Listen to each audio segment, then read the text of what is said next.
வாழ்வா சாவா என்ற நிலைமையில் சிஎஸ்கே அணியும் ஹைதராபாத் அணியும் இன்றைய நாளில் அந்த ஒரு முக்கியமான மேட்சில் களமிறங்கியது. ஆமாங்க, இந்த மேட்சில் தோல்வியடையும் அணி ஏறக்குறைய இந்த வருட ஐபிஎல் சீசனிலிருந்து வெளியேறிவிடும்.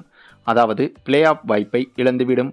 அப்படிப்பட்ட சூழலில்தான் இன்றைய தினம் சிஎஸ்கே அணியும் ஹைதராபாத் அணியும் மோதியது. இதில் முதலில் பேட்டிங் செய்த சிஎஸ்கே அணி வழக்கம் போல இந்த மேட்சிலும் பேட்டிங்கில் சொதப்பியது.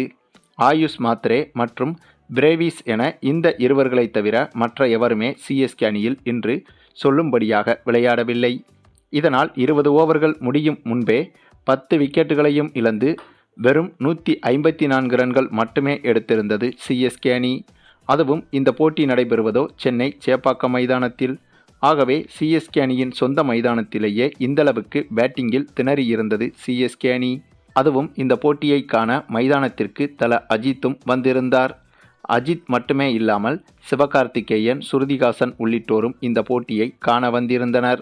அதிலும் இந்த போட்டியை ஒளிபரப்பிக் கொண்டிருந்த ஸ்டார் ஸ்போர்ட்ஸ் இந்த போட்டியை தொலைக்காட்சியில் காட்டியதை விட தல அஜித்தை அதிக முறை காட்டியதுதான் அதிகம்.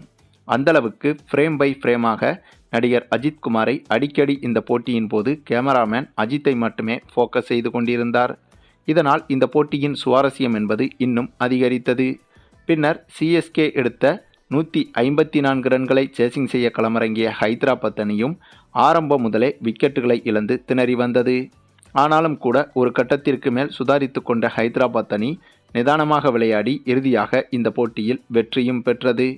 ஆகவே இந்த போட்டியில் சிஎஸ்கே அணி தோல்வியடைந்த பிறகு இனிமேல் பிளே ஆஃப் வாய்ப்பு என்பது கிட்டத்தட்ட சாத்தியமே இல்லாமல் போய்விட்டது. இனிமேல் மற்ற அணிகளின் வெற்றி தோல்விகளை வைத்துதான் சிஎஸ்கே அணியின் பிளே ஆஃப் வாய்ப்பு முடிவு செய்யப்படும். மேலும் இந்த போட்டியின் தோல்வி குறித்து பேசிய தல தோனி சிஎஸ்கே அணியில் இன்றைய குறைகள் பற்றியும் பேசியிருந்தார். அதோடு நடிகர் அஜித் போன்ற பிரபலங்கள் முன்னிலையில், அதுவும் சென்னை அணியின் ஹோம் கிரவுண்டில் சிஎஸ்கே அணியின் இந்த ஒரு தோல்வி என்பது மிகவும் வருத்தமாக இருக்கிறது என்றும் கூறியிருந்தார். அதாவது இந்த போட்டியின் தோல்வி என்பது சாதாரண ஒரு தோல்வி ஒன்றும் கிடையாது. ஏனென்றால் இந்த போட்டியின் இந்த தோல்வி என்பது இந்த சீசனில் பிளே ஆஃப் வாய்ப்பை இழக்கும் தோல்வியாக இந்த ஒரு தோல்வி மாறியிருப்பதை தான் தல தோனி இப்படியாக சுட்டிக்காட்டி பேசியிருந்தார். சரி, நீங்கள் சொல்லுங்கள், சிஎஸ்கே அணியின் இன்றைய பெர்ஃபார்மன்ஸை பற்றியும் தல அஜித் இந்த போட்டியை பார்க்க வந்ததை பற்றியும் நீங்கள் என்ன நினைக்கிறீங்கன்னு உங்களுடைய கருத்துக்களையும் கமெண்டில் தெரிவிங்க. மேலும் இந்த வீடியோ பிடிச்சிருந்தா லைக் பண்ணுங்கள், மற்ற அனைவருக்கும் ஷேர் பண்ணுங்கள், மறக்காமல் நம்ம சேனலை சப்ஸ்கிரைப் பண்ணுங்கள்.